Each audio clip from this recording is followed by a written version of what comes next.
Hi everyone, welcome back to Guide to Solidworks, and today I'm going to take you through how to model this golf ball. If you're new to the channel, please subscribe, and if you're a returning viewer, please hit that bell icon and give us a big thumbs up if you're enjoying the content. Right, so let's fly into this, and we're going to run through how we create this golf ball. Okay, so the first thing I'm going to do is pick this top plane here. Now I'm going to sketch on this top plane, and I'm going to create a center line,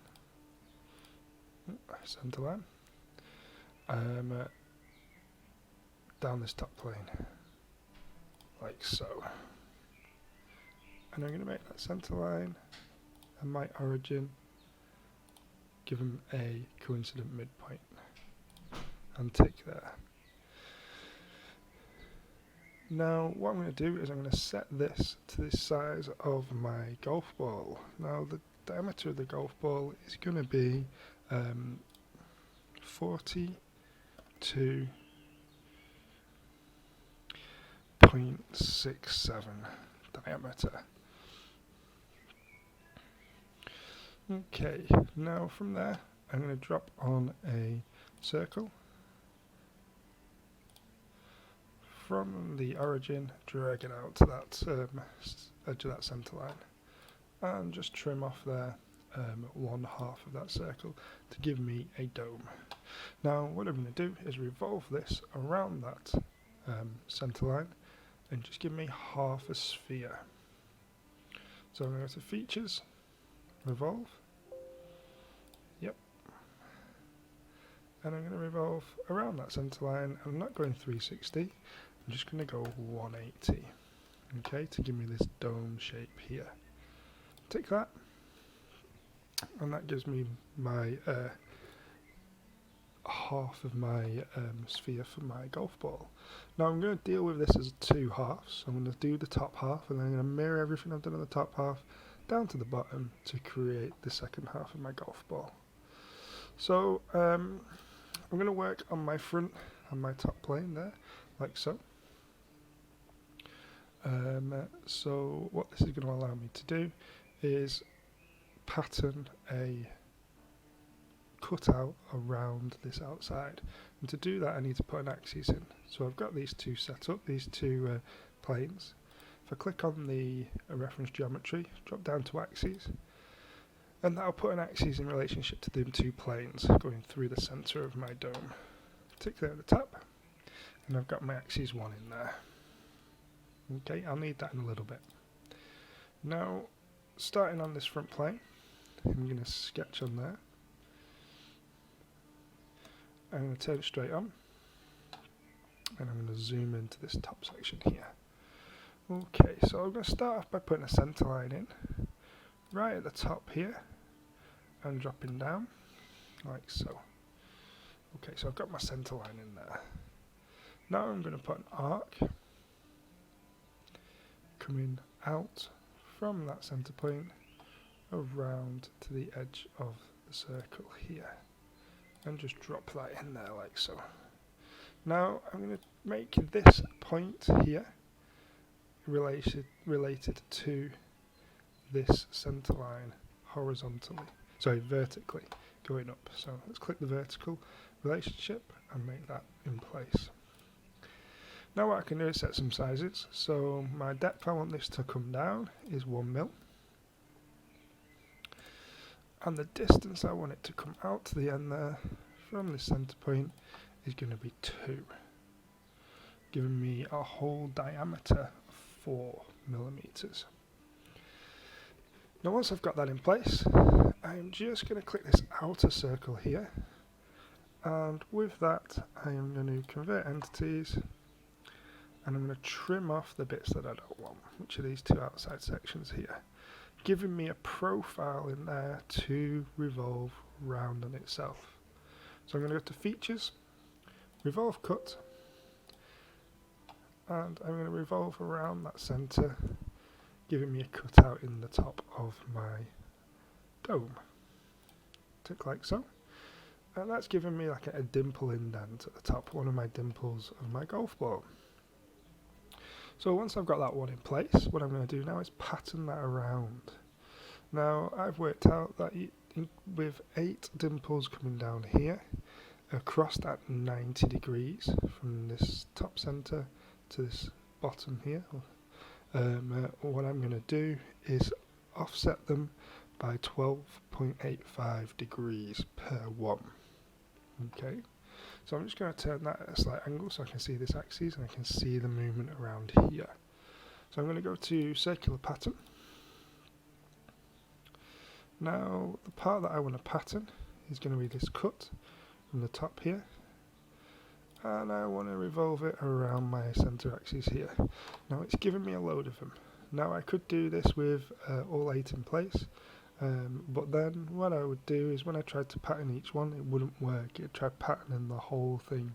It's not going to come out very well. So I'm going to have to do one at a time. So I'm going to go 2 in my pattern because it always has to include the one that we're using. And my offset in here is going to be 12.85 and tick there. Okay, so I've got my first dimple patterned along 12.85. Now I'm going to repeat this, just keep going around in increments of 12.85. So next one, circular pattern.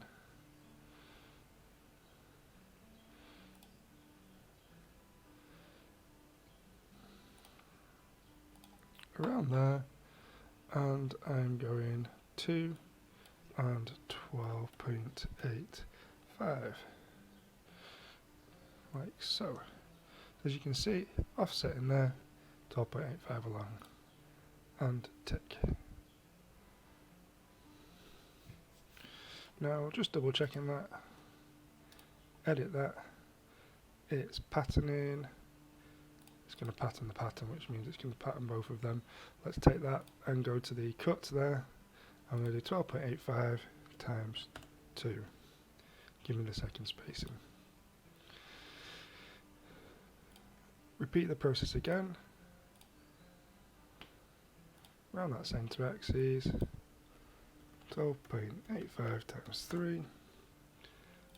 And you can see where I'm going with this. I'm just going to keep going until I get this full line of them around this outside edge here, continuing to just increase that increment each time I go.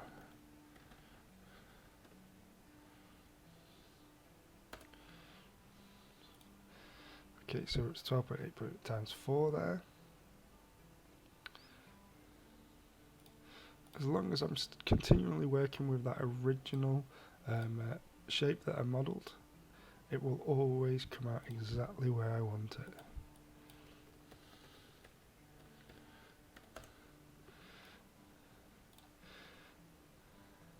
So we're nearly there now, just a couple more to do, and we will see how this comes together quite quickly after this point.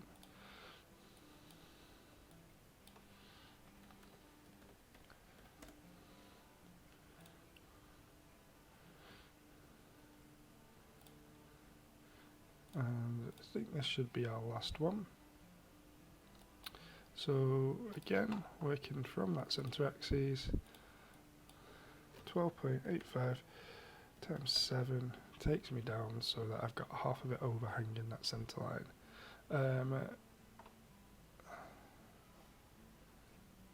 And we are at 89.95 degrees, so we're 0.05 degrees off 90 degrees, which is not going to be an issue. It just means that our final circle there is just going to be ever so slightly elongated, but you won't be able to notice that. Take care. And we've got them cutouts around that outside edge. Okay, so now we've got them in place, we're going to pattern them again. Now I don't need this axis again, so I'm just going to hide that center axis. What I'm going to use now is this top one to pattern around. So I'm going to start with this first pattern here, and I'm going to do a circular pattern. Now this time I'm going to go from instant spacing to equal spacing, and I'm going to click as my direction the outer edge of this top circle here. I don't want 2, I want 6 for this one. So I'm going to get that 6 around there. Tick.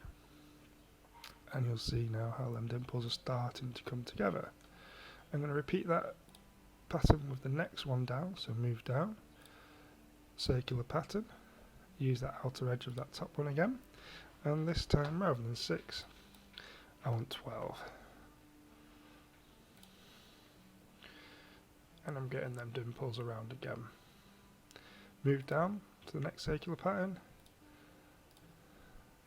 using again the outside edge of that top one there, and rather than 12 I'm going to progress up to 18 and we'll get them in place as well. Okay, I've then got this one and I'm going to circle pattern that around using that outside edge again, and I'm going to progress up from 18 to 22, leaving them equal spaces and tick there, and we'll get that row of them in now. So just 3 more to do. So we're going to hit that one, circle pattern again, using that outside edge, and we're going from 22 to 25 this time. Okay. Second to last, circular pattern, outside edge, and I'm going up to 28. And tick there. On my last one now, giving me this bottom profile, I'm going to circular pattern that bottom profile around that top edge again of the original one that we created, and I'm going to take that from 28 up to 30. Tick there, and we should have our completed pattern of our golf ball. Now this is just half the golf ball, so what I want to do is create the other half. So we're going to mirror that, so use the mirror tool at the top here. Now the face that I want to mirror around is going to be this bottom flat face here, and I don't want to mirror features, I'm going to mirror the body. I'm going to select the whole object.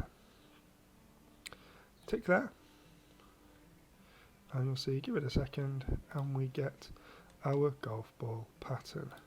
Now if I change that from the shade with edges through to just shaded, you'll see there the nice smooth golf ball finish. The only issue we've got is these outer edges of our circles. So if we come to our fillet tool here, and I'm going to set a fillet of 0.5 radius, and I'm just going to select, zoom in a little bit,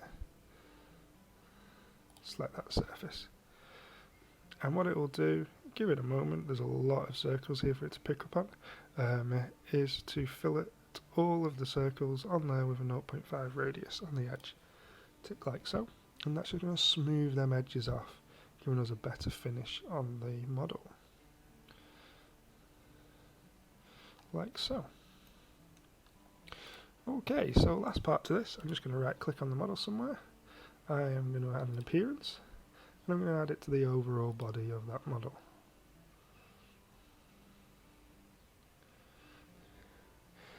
Now if I go into my appearances, drop them down, I'm going to go for a plastic or a polymer, go for a medium gloss, and I'm just going to go for a white medium gloss plastic. Click that, apply that onto the material, and I have now got a modelled up golf ball looking pretty realistic. Okay, right, so I hope you enjoyed that tutorial. That's taking you through how to model a golf ball.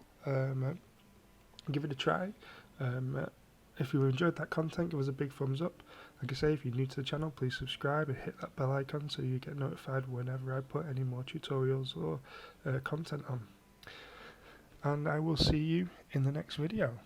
Bye for now.